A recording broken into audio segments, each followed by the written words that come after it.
The whole point about talking about social and emotional intelligence is that increasingly over the last few years, we've come to understand that it's not enough for children to be bright academically or good at sport, that everybody needs to develop all their intelligences. So what I'm doing today is really just pulling out those two, the emotional and the social, and trying to look a little at some of the issues that arise, particularly for children with ADHD. Now, if we look at the key emotional goals for all children, now some children will meet these without any difficulty.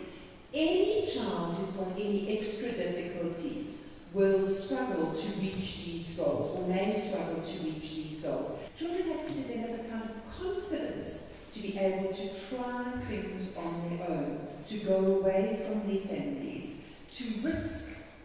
Every one of us in this room, there will be things that we can do very easily, we feel very sure of ourselves about, and other things we will have extreme difficulty doing. Our confidence can often be in very specific areas and not completely generalized, and children can really avoid the areas that they don't want.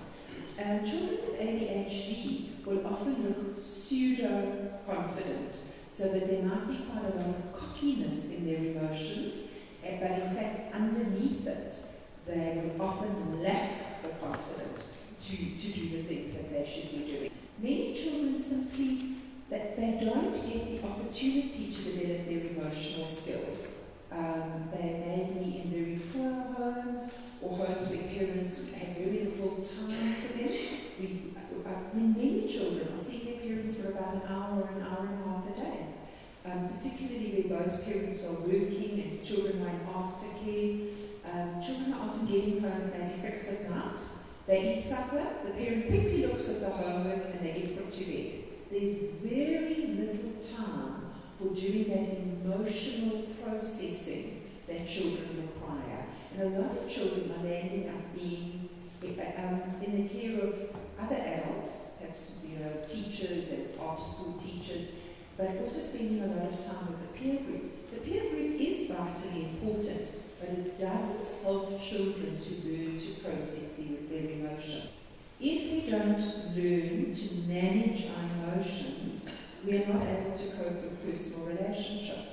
Our intimate relationship, our relationships with extended family, our relationships with our children, all of that requires that we can inhibit our impulsivity.